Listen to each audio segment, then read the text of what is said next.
welcome back to Team 6K. This is Undead, and it's Free to Play Friday yet again. So today we're going to be talking about Starry Nights. So if you wanted to get this deck, you would want to go through the Arms of Giant mini box 3 times, just so you can get 3 copies of Balefire and 3 copies of Rail. And if you wanted to finish the deck, you'd go through the Wings of Clearless mini box not even one time. Not even one full time. You would only go through enough times so that you get 3 copies of Starry Night Orbitail. And apart from that, well, hey man, we got a whole extra deck here and we got Chalice, but these are completely replaceable. Let me just take out these Chalices here real quick, and I'll put in a Shadow Imprisoning Mirror and a couple of Chiroids, you know, negate some dark effects and survive with a Chiroid. But of course, if you do have the Chalice, then I definitely recommend playing Chalice as your staple choice here. And for the extra deck, hey, we don't even touch the extra deck. Don't even sweat about that. Of course, it is important to have some rank 4, you know what I mean, because sometimes you got a bunch of level 4s on the field and you want to clear the field so you can summon a Starry Dragon from your hand. So you just turn them into a rank 4 and you're all good. There's a couple of free-to-play options you could play instead. Fairy Cheer Girl is something you can get from GX. I don't remember the girl's name, but it just requires 2 level 4 fairies. Hey bro, this is a fairy deck, so it fits. Also, you can detach material to draw a card. Drawing cards is pretty cool, right? You could also get Gem Knight Pearl. You can get it in the Card Trader. It doesn't have an effect, but it's pretty beefy with a 26 attack. There's also the free copy of Dark Rebellion Xyz Dragon that you can get from the structure deck. So regardless, you're going to have something to put in the extra deck. And I always like to tell people that if you don't have a full 8 cards to put into your extra deck, then you should fill it up anyway, so that you're not giving your opponent the information that you don't have anything worthwhile in your extra deck. Like for example, if you only have 1 extra deck card that is worth using and you only play that one and then you use it, then you have no more cards left in your extra deck, and now the opponent knows that they don't have anything to worry about. But if you fill those slots with cards, even if you can't use those cards or you don't want to use those cards, then the opponent is none the wiser. But yeah, that's a tangent I probably should have gone on later on in the video, but hey, that's how it goes. But let's just get into this deck, shall we? So the deck is focused around Starry Night, Starry Dragon. It is a light level 7 dragon monster. It's pretty important. And if this card is normal or special summoned from the hand, alright, remember it has to be from the hand, you can target a card on the field and destroy it. That is not once per turn, so if you could do it multiple times in a turn, great, you're destroying multiple cards. Also, it cannot be destroyed by battle with a dark monster, and it cannot be destroyed by a dark monster's card effects. That's also pretty nice. Also, once per turn at the start of a damage step, if it attacks an opponent's monster, you can banish that opponent's monster until the end phase. Also, this card can make a 2nd attack in a row, so this is kind of like a get out of here, get out of the way so I can attack you directly kind of thing. Something's in your way, it's annoying you, you just move it to the side for a second so you can get in them genes. But you know, of course, it is a level 7, we can't just willy-nilly summon it from the hand all the time, can we? So that's why we have a couple of continuous spell traps here that can help us get that done. So the main one is the trap, that's why we play 2 of it. It has 2 effects, you can only use 1 in a given turn. The first one will bounce your dragon from field to hand, and the second one will summon the dragon from hand to field. This is really nice. The fact that you can use it whenever you like allows you to interrupt your opponent using the destruction effect of the dragon. Also, the fact you can return it to the hand means that, you know, on the next turn you can summon it again, destroy more of their cards, interrupt them further. But we also have the continuous spell Starry Night Ceremony. It lets you reveal a light fairy in your hand, put it back in the deck to grab the dragon from the deck basically. But also, if your opponent activates any card or effect, you can special summon your dragon from the hand. Both of these effects, you can only use one of them in a given turn. You can't use both of them in the same turn, so that you definitely have to keep that in mind. And of course, we only have a total of 3 copies of these, and that is because we can search them very easily. But of course, if you want to know about why we play these ratios, it's because Arrival is overall the better one. However, if your hand isn't that great, then Ceremony is kind of like a 2-in-1 kind of thing. Like, you both get to search your dragon and summon it, but you don't get to summon it when you want to. You get to summon it based on what your opponent does. Because normally we're going to be searching using the Starry Night Rail, Starry Night Orbitail, and the Starry Night Balefire. Balefire is the search spell of the deck. It can search any of the monsters in this entire deck, but also if your opponent controls a dark monster when you search and you happen to have a Starry Night in hand, including if you just searched for it, then you can just special summon it, but only if you control no monsters. You don't get the special summon if you control a monster. But a cool play you could do is, let's say you got the dragon on the field, you activate Balefire You use the trap to return that Starry Dragon to your hand, search for one of your level 4s or something. Then since you control no monsters and they control the dark, you can special summon that Starry Dragon from your hand. So that's a nice little interaction you got there. And since that is a spell trap, it is also searchable, just like the Ceremony and the Arrival. Searchable by Rail and by Orbitail. So both of these guys, they're basically spell trap searchers. That is their main focus. Rail will do it on normal summon, and Orbitail will do it as a quick effect by tributing a light monster, including itself. So if you have to choose between the two, if you're opening your plays, you go for Rail, and if you're trying to like have a long game, then you go for Orbitail, because Orbitail also, if your dragon gets returned to your hand, you can also special summon it, so you can use the quick effect again to search for another back row, right? And another thing that is nice about Orbitail is that it sets it from the deck. So let's say the opponent had an Ash Blossom, which isn't in the game. It isn't in the game yet, but let's say Ash Blossom is in the game in the future and you're looking back on this video. Orbitail plays around Ash Blossom because it sets it directly from the deck rather than adding it to the hand. But Orbitail is not the only one with a grave effect. Rail also has a grave effect. You can banish this card from grave, target a Starry Night monster in your grave except for another copy of itself, special summon it. So I do have to point out that that does not include the Starry Dragon, because Starry Night, Starry Dragon, it does say Starry Night, but it says Starry Night, not Starry Night.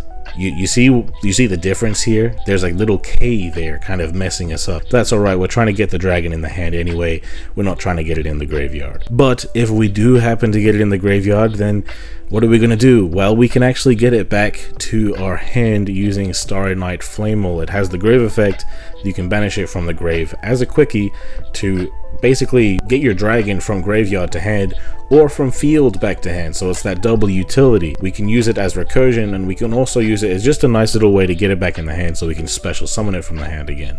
Flamel can also special summon the dragon if you have it in the hand alongside the dragon. If your opponent declares an attack, you discard the Flamel to summon that dragon from your hand. So that's pretty cool. It's not really going to happen that often though, because we're not really aiming to get direct attacked out here, you know what I mean? We have a couple of other ways to summon the dragon though. We got Astal, which can quick effect tribute a light monster to summon the dragon from the hand, including itself. Pretty cool. The fact that it's a quick effect means if we happen to have it on the opponent's turn, then we could use it to tribute itself, summon that Starry Dragon from the hand. It's pretty cool, but it isn't that consistent. We prefer to maximize on our consistency cards here, so we can get our Starry Dragon out as much as possible, as consistently as possible, and we just have our other guys as like options, right? Astal's also kind of cool though, because if it's in the grave, you can also banish it from grave to boost your dragon up by a stack until the end of your opponent's turn. So its 2500 body will become 35. Let's say you make it 35, you attack, get rid of their monster using the Starry Dragon's effect, then you attack again. And the last one is Seal. To be real with you, Seal is the one I search for the most, funnily enough, because if it's in your hand, you can return a Starry Night monster or your dragon back to your hand to special summon it. It's got a 1700 body, which is pretty nice, but the main reason I do that is so that I could get a search again with a Rail potentially, or so that I could, you know, get that Starry Night back in my hand so I could special summon it from the hand again. Even better, if this guy's in the grave, I can banish it to summon a dragon from my hand. So if my board is cracked out enough, what I could do is, if I got 2 level 4s, let's say I return one of them to the hand with a Seal, then normal summon that level 4, then use them for an Xyz, detach one material, that material being the Seal, then I can banish the Seal from grave, summon a dragon from hand. So that's pretty cool. Overall, the deck is fairly simple, but you have to know what you're going for. So I'm going to tell you real quick what you're going for, because it's kind of too simple for a game plan tutorial. So basically what you're aiming to do is use your Rail or your Orbitail or your Balefire to search for one of those two to basically give you the Arrival. If you already have the Starry Night Starry Dragon in your hand, or if you have the Bale, which can search the Starry Night Starry Dragon, then of course then you're going for that Arrival, so you can summon it on your opponent's turn to interrupt them by on summon destroying one of their cards in the middle of their combo. However, if you do not have access to the Starry Night Starry Dragon at all, then it's okay, because you still have the Rail or the Orbitail or the Balefire to search for one of those two, and you're going to search for that Ceremony, which will turn one of your level 4s into that dragon, and then if your opponent activates an effect, then it'll trigger to be able to summon Starry Night on their turn. And that's definitely not the optimal scenario, because of course we would prefer to interrupt the opponent when we want to, not just because they activated a card effect. But sometimes you can only do what you can do. Most of the time though, you're probably going to have an arrival. It's alright. And then of course you're going to toolbox your way into things, and of course the great thing about the Orbitail, the fact that it resummons itself when your Starry Dragon returns to the hand, so you can get more of your back row, and the more of your back row you have, the better it's going to be. The more summons you'll be able to pull off, the more searches you'll be able to pull off, and the more advantage you're going to gain, because this is at the end of the day a control deck. It's not an OTK deck, it's not a combo deck. It's just, you know, you're gradually accruing card advantage until you can eventually win the game with a big turn. So let's just get into those replays, shall we? Alright, so I'm going first here. I have the rail. Of course the rail is going to search me the trap because I already have the Balefire to search my dragon. So, you know, I'm going to get my trap, going to use the Balefire to search my dragon here. Very simple. Then I'm going to set a couple back row in my turn. It's very easy. Also, if they get rid of my back row, I just so happen to have the Flammel, which if they attack me directly, then I can discard the Flammel, summon the Starry Knight, destroy one of the cards. They're activating a Dark Magical Circle here. Now, I don't want them to normal summon Dark Magician to banish one of my cards. That's just really not cool for me. So I am going to use my Arrival right away here. And I do just want to point out that he's still going to be able to look at the top 3 and pick a Dark Magician card, add it to his hand. That's completely fine. I'm not against that. I'm just against the banish here. So that's how that works. It's not like a Cosmic that it turns off the like look at the top 3 part. It's just because it will have resolved by the time this guy's summoned, and it'll start a new chain when this guy's summoned. But I'm just trying to get rid of it so I don't get banished, you know what I mean? But he's going to summon the Apprentice. I'm going to negate it with a Chalice. That's what's so nice about a Chalice. However, if you don't have Chalice, of course, if you don't have 3 Chalice, then you can of course use the Shadow Imprisoning Mirror. It will have done the exact same thing because this guy is a dark monster here. So he's going to use Magician's Magic, turn his Magic Cylinder into his Dimension Conjurer, add a Dark Magician Girl, normal summon that Conjurer, search for his Magical Dimension, and he uses the Magical Dimension to summon his Dark Magician Girl and destroy my Starry Knight, Starry Dragon. And you know, this is not a great situation for me. He destroys me, he attacks me directly, but what can I do? I top deck a fairy, and I actually did forget to mention we are playing the skill Fairy Smile. It allows us to gain a whole 1,000 life points if we happen to top deck a fairy, not once per duel. So we could gain a lot of life points over the course of a duel, especially in a control deck like this. But we get an Orbitail. Of course we do play 3 copies of it, as well as cards that can search for it, so it's not that unlikely. But we get to, you know, get another search off, so gonna attribute it, get that ceremony, and the ceremony is going to be able to turn the Flannel into a dragon here. I'm also going to be able to resummon the Orbitail here. I do that so that, you know, I already have it on the field, so I can quick effect turn it into a back row on the next turn as well. So ceremony is going to turn the Flammel into a Starry Knight, Starry Dragon. Then I'm going to use the Arrival to summon itself and destroy his monster, attack into his other monster. It by the way, when I attacked into the Dark Magician Girl, it does ask whether or not I want to banish the Dark Magician Girl and then attack again. It's not really all that necessary because the Dark Magician Girl is going to come back. At the end of the day, I am trying to actually get rid of the Dark Magician Girl, you know what I mean? So, you know, he's going to set a couple of cards. The Orbitail is going to get me the search spell. Rival's going to get my dragon back to hand, which will also trigger my Orbitail. So if you've got the Orbitail there, use it before returning it to the hand so you can resummon it, and it's basically free searches, you know what I mean? So I'm going to top deck a fairy, even better, man. That's a lot of life points. So Balefire is going to search an Astal. So then I'm going to normal summon Astal, use its effect to tribute the Orbitail. Starry Dragon is going to destroy his back row there. Then I'm going to return the Starry Dragon to my hand, which I will, you know, buy the effect of Seal, which will trigger the Orbitail to resummon itself. Really, really cool.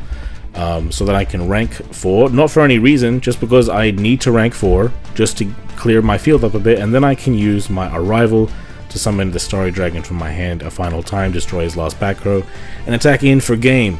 You see, this is kind of how control decks go. They play the slow game for a bit, right? Until they finally have one big explosive turn just like this. Opponent's going first with the Odd Eyes, the Pendulum Call, right? He's going to get his full combo. I'll just turn on the fast forward here, not trying to waste your time, right?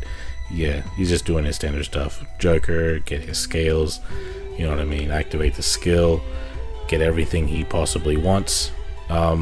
I do want to point out that the fact that I'm playing a Shizu is kind of relevant, because a Shizu right now, the most popular deck on a Shizu is Orchist.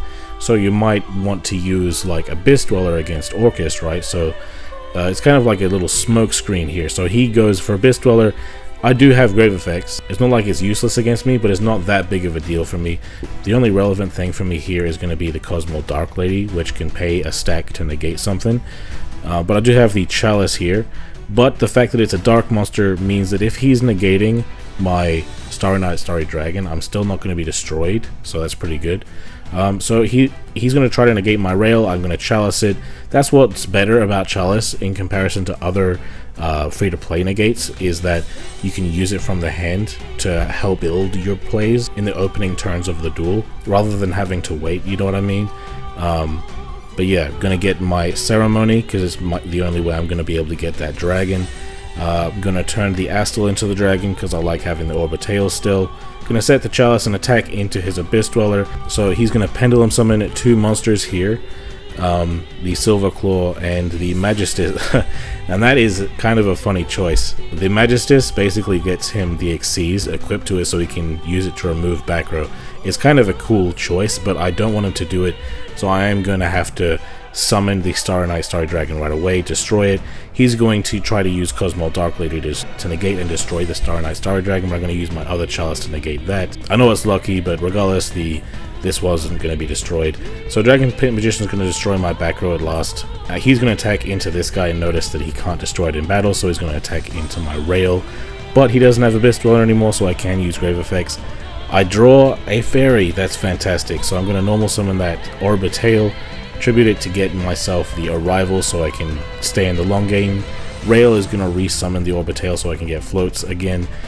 So I attack into the Dark Lady, knowing that he has low life points, and I activate it, and I was hoping that he would try to negate it by paying 1,000 life points, so it would be easier for me to go for game, and I wasn't going to be destroyed regardless, so I felt kind of safe doing that. But he read through what I was trying to do, so he didn't negate it, so I just attack into him, do some damage, and then the Cosmo comes back next turn. So he's going to Pendulum Summon 1 again, and it's going to be an Oath Dragon, which can add back his Dragon Pit, which I'm going to use my Orbitail right away to set another back row to, like, you know, maybe bait him into destroying one of my other back row anyway, right? He's going to attack.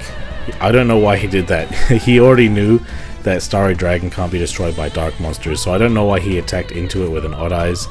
But anyway, I should mention that Arrival can't be used during the battle phase, it can only be used during the main phase. So I'm going to activate Balefire, chain Arrival immediately to put the Starry Dragon back in my hand. And because he has a dark monster after my search, I'm going to be able to special summon it, try to destroy him. He's going to negate it. No, sorry, I'm going to activate Orbitail because the dragon was returned back to my hand. He's going to negate the Orbitail, paying 1,000 life points. And I could actually keep comboing off here, as you can see. However, he's got 200 life points. Who am I kidding? I could just attack for game. The opponent is clearly playing Odd Eyes because they got the Raging Pendulum skill. They got their Pendulum skills even though they're playing Yugioh. But regardless, I got to play. I got my trap already and I got the Starry Night, Starry Dragon. So my Balefire can instead be used to search for a rail to, you know, make it even better. So the rail is going to be normal summoned. I'm going to get my Ceremony because having both a Ceremony and an Arrival is even better. So I get to set both of my Arrival, maybe bait out one of their back row removals. He's going to use a Pendulum Call. Pendulum Call is actually going to make this kind of interesting because Pendulum Call will protect his scales.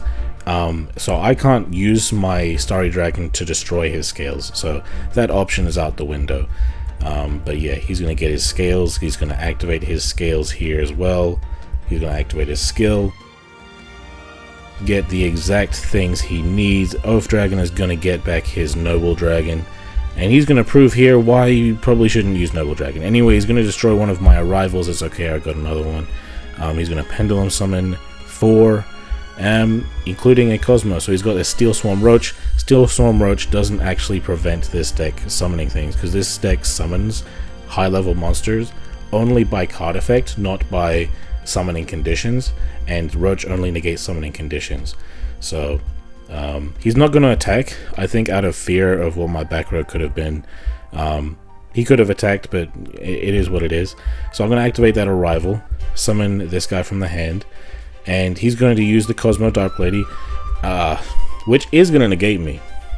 But I don't care necessarily, I'm just trying to lower his life points here. The Starry Knight will not be negated here, that's what is important. I'll set a back row attack into his Odd Eyes, knowing that I won't be destroyed. Then it's his turn again, he uses MST on my back row. On my Ceremony, he probably should have hit my arrival, but that's what it is. He's going to just turn his Dark Lady into defense, attack into my rail, and it's my turn again. So I'm going to activate the Battle Fire. Fantastic, arrival is going to return the dragon to my hand. I'll get a search off. Then, because there's no monsters on my field, I get to special summon that dragon from my hand, destroy. He's going to negate it. I'm going to let it happen. I'm only trying to waste his life points here, you know what I mean? So I'm going to attack. It's going to be his turn. He's very low on life points, and really it's kind of my game to win. I top deck another Balefire. My goodness, this combo is busted, and I just got it again. So I'm going to get my search off, return myself to the hand, special summon myself from the hand again. My goodness, try to destroy him, and this time he negates again. Good for him though. Anyway, so I'm going to summon Seal, return the dragon to my hand to summon the Seal alongside my rail. Then this is only a play you can do if you own this card, but I'm going to go into the Star Leash Paladynamo, which can detach 2 materials to reduce his attack to 0 and attack him for game, winning with a free-to-play deck against top tier Odd Eyes. That's what free-to-play is capable of. Don't ever let anyone tell you you can't win games with free-to-play decks. Because this one's pretty solid. It's a nice anti-meta card because there's a lot of dark decks running around. You might like to pick this deck up, counter the format a bit, also get better at dueling overall, because this deck is a little bit complicated. It's a very simple game plan, but there's a lot of little complicated intricacies you could learn with this deck while you're playing it. And if there's anything you want to ask about this deck, like little interactions, maybe that didn't come up in this video, be sure to leave them in the comments and we can talk about them. Let me know how you feel about this deck in the comments. Let us know what other decks you might like to see on next week's episode of Free to Play Fridays. If you like the video, subscribe if you're new around here, hit the bell to get notified every time we make a new video. And I've been Undead from Team 6K, signing out. Wait, hey, I feel like the greatest. Now I feel like they hate it. Now I feel like the only one and there is no debating. Man, I feel like they leaving. Now I feel like they waited. Now I feel like this is the feeling before I can make it. Before I hit the stage, I just feel like I'm nauseous. Or I feel like I'm popping. Or I feel like a boss is. Maybe I'm feeling off it. Or I feel like I'm toxic. Maybe feeling intoxicated is the reason for all this. I wanna whip it with the top down, dog, like I'm Earth Gang. Told him, listen, wild day shine like my first name. Told me go and grab a titty boy, it's my first chain. I ain't even switch gears yet, it's the first lane. The first pain I ever felt was the worst pain. And church came, and that feeling of hurt came. And her name made this feeling all worth pain. She made me realize what I had felt in the first place.